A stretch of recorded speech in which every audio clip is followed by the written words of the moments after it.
could control weather once. That was Ubtau's gift to me, and yet, even I couldn't bend the ring to a good cause. Ras Tafima. Welcome, humble adventurers, to my realm of knowledge and mystery. Here, in my cursed library, are endless tomes and scrolls on the darkest and evilest foes in all the realms, be they from Dungeons & Dragons, Pathfinder, the many worlds of darkness, or any realm in between. Welcome to the Dastardly Decimal System. I'm your caretaker of the corrupt, the librarian, Castor... Vega, get down from that shelf! That's not your cat toy! That is the Eye of Hazamel! It is a very powerful artifact! Ah! That was a legendary potion of dragon majesty! Do you know what that cost? I had to find and then trade something called a Black Lotus for it!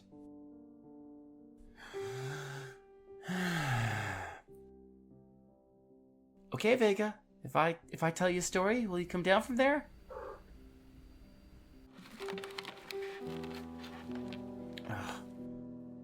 I'm glad I've already brewed some lemon balm tea to help me relax, because I think you will be the death of me, kitty. As you know, I study the history of countless realms, many of which are fluent with magic. Each land is always vastly different from the next, yet they all seem to have one reoccurring theme. The stronger magic always comes from an evil source. Never is this more true than with magical artifacts. Since, Vega, you seem to thrive on stories of creatures and items just a little less evil than you, we will look at a corrupt item with massive power that preys on the weak. Today, we will study the Ring of Winters.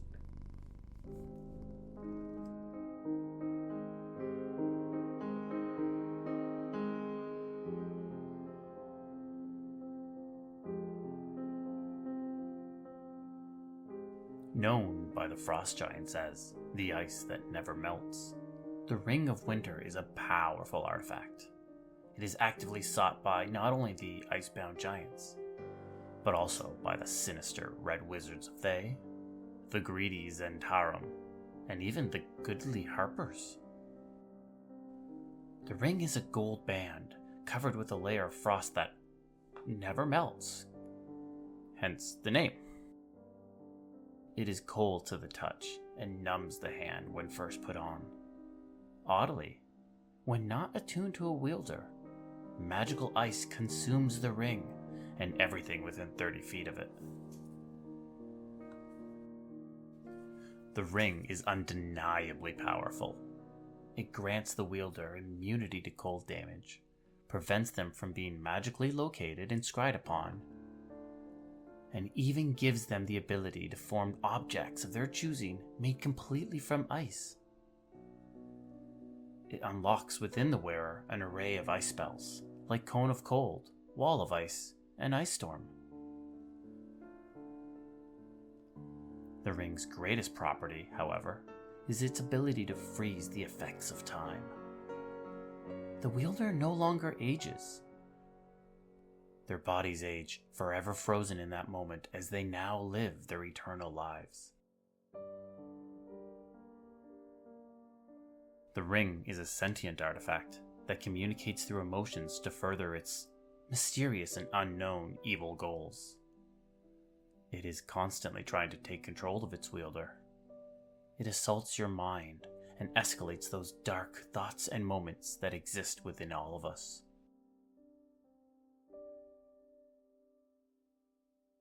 Like that time when some guy pissed you off, and in that dark, anger-filled moment, you wanted nothing more than to punch him out. But you didn't. Why? Because of the good that exists inside of you. Now, imagine instead of your conscience steering you down the right path, it's the evil ring at the wheel. It starts to whisper to you.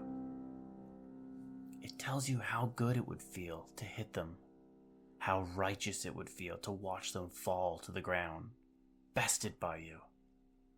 The ring reminds you that your family would respect you for felling this foe. Your friends would applaud you for striking him. And your father, the one whose approval you never got, no matter how much you tried, he would finally be proud of you. And he would finally tell you so. I might be projecting on that last one. The ring pulls on those strings until you make small, moral compromises. And then it slowly moves on to bigger, darker, eviler compromises.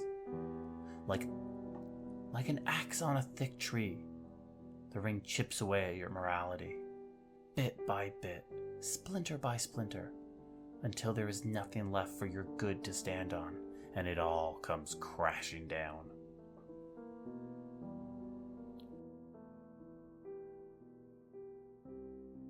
Once it succeeds, the ring compels its wearers to cause undue harm to everyone and everything around it. It does this not to make a new soldier in the war of good versus evil. No, it does it for a far more sinister, unknown reason. It makes the wearer piss everybody off with the hope that the wearer's enemies and foes will come for him and kill him. Then, the ring moves on, and it finds a new victim.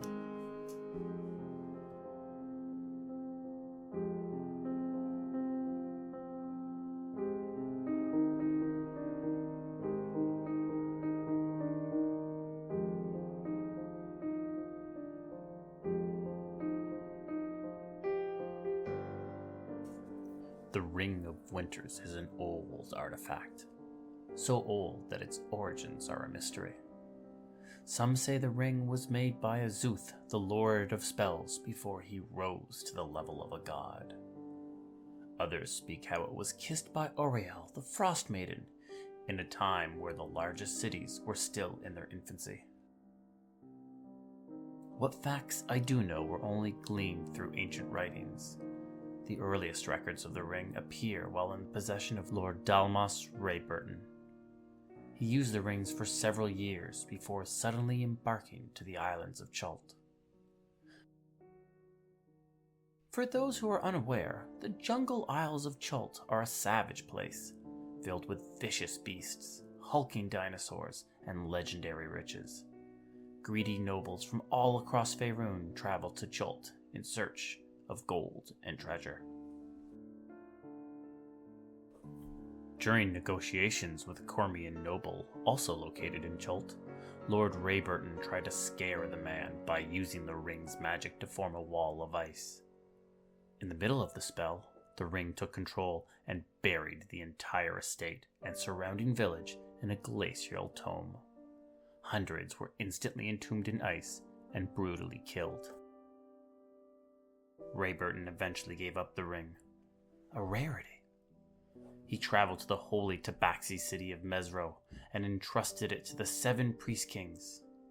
These 7 Bara were chosen warriors of the god Obtao and defended the ring against the machinations of the evil cult of Frost, the desires of Jarl Storvald of the Frost Giants, and even the serpentine greed of Rosnasai from the Yuan-Ti. They held the ring until one who was worthy arrived.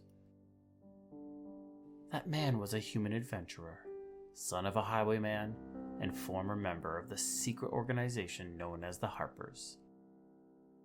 That man was Artis Climber.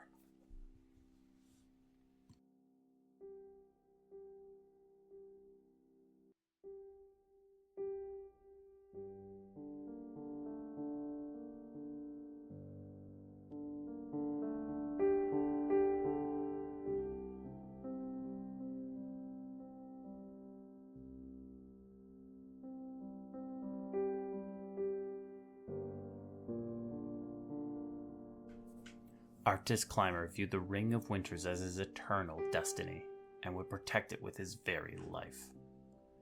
He had spent decades being hunted for it, and because of this, he'd become a quiet person who was slow to trust, especially when it came to adventurers. In his many years and across many adventures, he had gained many unique pieces of equipment, including various bows and armor. He had wielded an elven bow made from the finest smiths in Everesca, before graduating to a bladed Yuan-Ti bow, a magical oath bow, and eventually a bow imbued with the spirits of fallen dragons. His armor history was just as varied. He had worn hide armor made from a velociraptor, a masterfully forged mithril shirt, and even a chainmail enchanted by the Ifrit. Artis was also known to carry a luck blade, magical boots, and an enchanted quiver that he called the Bag of Nails. Artis was always passionate about the preservation of knowledge and history, and always enjoyed studying and examining the past beyond its face value. It was an act that allowed him to take a unique approach to the ring. He had discovered new ways to use its powers.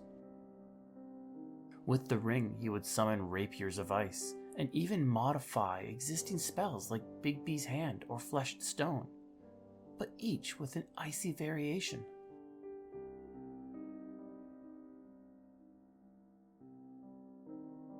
After years of wielding the ring and constantly rejecting its corrupting whispers, Artis believed that all were wrong about the artifact. It wasn't evil. It was actually an artifact meant for good. The corrupting whispers were simply a test. The ring knew that its great powers could only reside in the hands of the good. If it fell into the paws of evil, then the ring made sure that the evil bearer was swiftly killed. Artis surmised that the ring needed someone good for its ultimate goal, a goal he had yet to discover.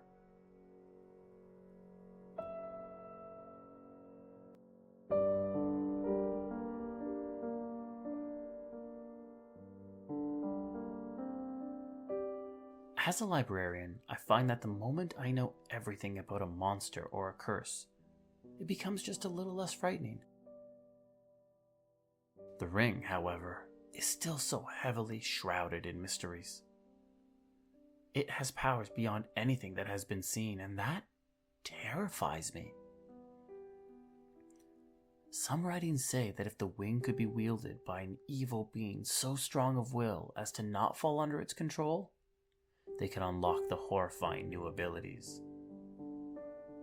Dark, forgotten tomes speak of the ring's abilities to summon and control white dragons. Other scrolls warn of the ability to summon the primordial cryonax.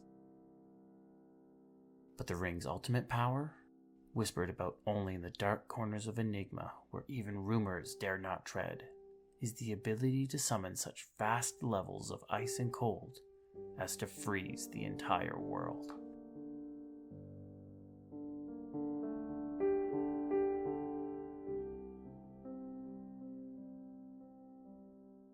In the darkest of cold, however, there is still a glimmer of burning hope.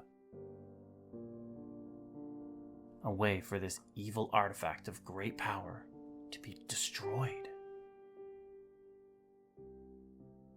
The rumors say that if the ring is ever worn by Titania, the Summer Queen, it will instantly shatter and turn into harmless, falling snow.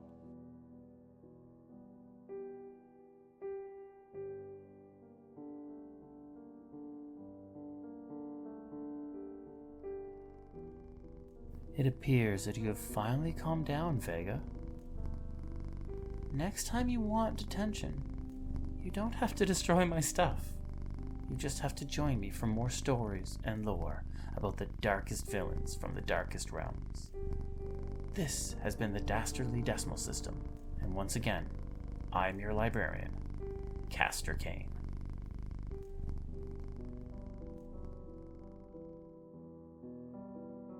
The Dastardly Decimal System can be found on Instagram and Twitter at DD System Podcast. That's Delta Delta System Podcast. This podcast was produced by Midnight Reading Audio, a division of Midnight Reading Publishing. The voice of Castor Cain is Larry Gent. Hi. The sounds of Vega the Cat was provided by my cats, Zid and Vash. Music was Snowdrop by Kevin MacLeod from Incompetech.com, licensed under the Creative Commons. Thank you for joining us, and have a wonderful, wonderful evening.